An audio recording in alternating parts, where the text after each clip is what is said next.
जय जगन्नाथ कहतु केमिति अछंती। श्रीकृष्ण जन्माष्टमी रे आपण समस्त को हार्दिक शुभकामना। कृष्ण जन्माष्टमी भगवान कृष्णकर प्रकटर दिन, जहाकू आमे माने भाद्रव मासर कृष्ण पक्षर अष्टमी तिथि को बड़ धूमधाम रे पालन करिथाउ। सारा भारत वर्ष रे सबु जगार प्रायतः मंदिर को बहुत भल भाव रे सजा जाय थाए। भगवान श्रीकृष्णकर बाल स्वरूप को झूलारे झूला जाय थाए आ कृष्ण लीलार मध्य आयोजन करा जाय थाए। एही दिन प्रभातरु लोक घर को सफा सुतरा करी मंदिर रे धूप दीप जलई थांती, व्रत उपवास रखी थांती। मंदिर रे सकाळु सकाळु कीर्तन भजन पूजा पाठ यज्ञ इत्यादि आरंभ हो जाय थाए। एही काम प्राय अधा राति पर्यंत चली थाए। आ ठीक राति 12 रे चंद्रमांकर दर्शन सांगरे मंदिर शंख ध्वनि रे कंपी उठी थाए। आरती परे लोकंकु फल आ प्रसाद बंटा जाय थाए। केते लोक माने निज निज घरे भगवान कृष्णकर अभिषेक पंचामृत माने दूध दही महु घी सकर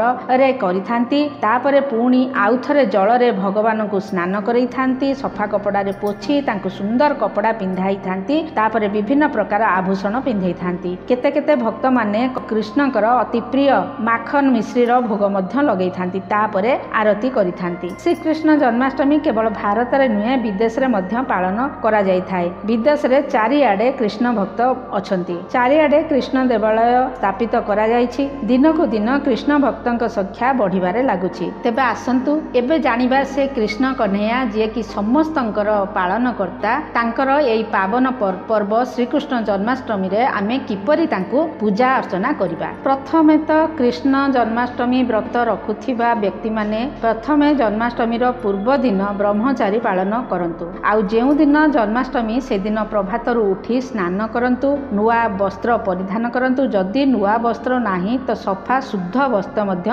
परिधान करिपारिबे। तापरे श्रीकृष्ण को प्रणाम करंतु, संकल्प नियंतु कि आपण तांकर प्रसन्नता पाई ए व्रत रखिछंती। से दिन बाल गोपाल को पंचामृत रे स्नान करांतु, नुआ वस्त्र पिंधांतु, तांकु मुकुट माला मुरली मयूरपुछ अवश्य धारण करांतु। आउरी मध्य तुलसी आउ सुगंधित फूल भगवान को चढ़ांतु। चंपा चमेली गुलाप पद्म फूल भगवान को बहुत ही प्रिय होई थाए। आपण गोलापर माला मल्लीर माला मध्य चढ़ाई पारिबे। जन्माष्टमी दिन भगवान को मिठा फल माखन मेवा मिश्रीर प्रसाद मध्य अर्पित करि पारिबे। से दिन आपण को भगवान का आगरे गोपाल सहस्र नामर पाठ करिबा निहाती दरकार। कुहा जाए जहार किछि संतान संतति नाहंती आउ जदि से गोपाल सहस्र नाम रो पाठ एही दिन करि थांती, एही जन्माष्टमी दिन रे करि थांती आउ घियर दीपटिए जळई ता आगरे गोपाल सहस्र नाम पाठ करि थांती, तो भगवान श्रीकृष्ण तांकु उत्तम संतानर प्राप्ति करै थांती। आपण जन्माष्टमी दिन एही मंत्र माने ओम नमो भगवते वासुदेवाय नमः जप मध्य करि पारंती। घियर दीपरे आपण आरती करि पारिबे। जदि आपणकर सेही भली सामर्थ्य अछि तो आपण से दिन अखंड घियर दीप जळै पारिबे। आ सेही घिय दीप पूरा अखंड जळिबा दरकार, पूरा 24 घंटा पर्यंत। एहा आपणकर समृद्धि को अवश्य बढ़ाइबारे सहाय्य करिवो। एही दिन आपण अनाजर सेवन करंतु नाही। फलाहार करी एही व्रत को आपण जो माने असुस्थ किंबा जो माने रही पारिबे नाही से माने फलाहार करी एही व्रत को मध्य करि पारिबे। एबे आसंतु जानिबा रातिर पूजा रे आमे कोन करिबा। राति 11:45 रे आपण भगवानकर पूजा सामग्री को पूजा जिनिस को सब गुडाक गोटिए जगह रे आनी रखंतु। आपण 11:55 रे गोटे छोटिया बालकृष्णकर रूप किंबा मूर्ति को नेई काकुडी किंबा अमृतभंडा भली फल नेबे, ता मझिरे टिके काटी देबे जेमिति रे सेही कटा भितरे भगवान बाल गोपालंकर स्वरूप से फल भितर आसी जाउथिबो।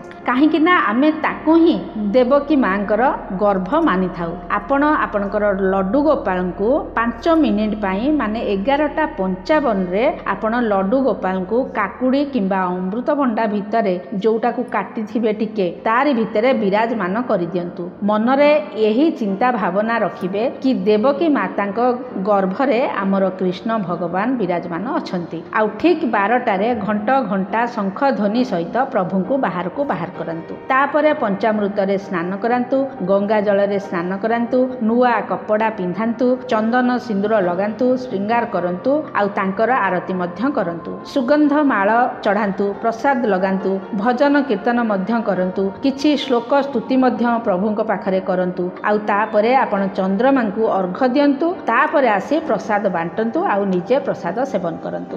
ଏ ପ୍ରକାର ଯଦି ଆପଣ ବ୍ରତକୁ ପାଳନ କରିବେ ବା ଏହି ନିୟମକୁ ଧାରଣ କରିବେ ତ ଭଗବାନ କୃଷ୍ଣଙ୍କର ଅପାର କୃପା ଆପଣଙ୍କୁ ଅବଶ୍ୟ ମିଳିପାରିବ। ସାଙ୍ଗମାନେ, ଯାହାର ଜନ୍ମଦିନ ହେଇଥାଏ ଆମେ ତାଙ୍କୁ କିଛି ନା କିଛି ଉପହାର ତ ଦେଇଥାଉ ନିଶ୍ଚିନ୍ତ। ଆଉ ସେ ଉପହାର ମଧ୍ୟ ସେଇ ଜନ୍ମଦିନ ଯାହାର ସେଇ ପିଲାଟିର ବା ସେଇ ଲୋକଟିର ପ୍ରିୟ ହୋଇଥିବା ନିହାତି ଦରକାର। ଏ କଥା ମଧ୍ୟ ଆପଣମାନେ ତାଙ୍କୁ ତାଙ୍କର ପ୍ରିୟ ଜିନିଷ, ତାଙ୍କୁ ଭଲ ଲାଗିଥିବା ଜିନିଷଟି ଆପଣ ତାଙ୍କୁ ଉପହାର ଦେଇଥାନ୍ତି। ତ ସାଙ୍ଗମାନେ, ଭଗବାନ ଶ୍ରୀକୃଷ୍ଣଙ୍କ ପାଇଁ ଆପଣ କୋଉ ଉପହାର ଦେବେ ବୋଲି ପ୍ଲାନିଂ କରିଛନ୍ତି, କୋଉ ପ୍ରକାର ଯୋଜନା ଆପଣ କରିଛନ୍ତି କି ଭଗବାନ ଶ୍ରୀକୃଷ୍ଣଙ୍କୁ ଆପଣ କଣ କଣ ପ୍ରଦାନ କରିବେ ବୋଲି? ଯଦି ଦେଖାଯାଏ ତ ସବୁଠାରୁ ବଡ଼ ଉପହାର ଭଗବାନ ଶ୍ରୀକୃଷ୍ଣଙ୍କ ପାଇଁ ହେଲା ଗୋମାତା ହେଇପାରିବ। ତ ପାଖାପାଖି ଯଦି ଆପଣଙ୍କର କୌଣସି ଗୋଶାଳା ଅଛି ଆପଣ ସେଠାକୁ ଯାଇ ଗୋମାତାଙ୍କୁ କିଛି ଭୋଜନର ବ୍ୟବସ୍ଥା କରାନ୍ତୁ, ତାଙ୍କୁ ଚାରା, ଭୁସି, ଗହମ ଇତ୍ୟାଦିର ସେବା ଦିଅନ୍ତୁ। ଆଉ ଯଦି ଆପଣଙ୍କ ଘରେ ଗାଈ ଅଛି ତ ସେଦିନ ତାଙ୍କର ସେବା କରନ୍ତୁ, ତାଙ୍କର ସ୍ନାନ କରାନ୍ତୁ, ତାଙ୍କୁ ଚନ୍ଦନ ସିନ୍ଦୁର ଦେଇ ଭଲ ଭାବରେ ପୂଜା କରନ୍ତୁ, ଆଉ ଭଲ ଭଲ ଜିନିଷ, ତାଙ୍କର ପ୍ରିୟ ଜିନିଷ ଭୋଜନ କରାନ୍ତୁ।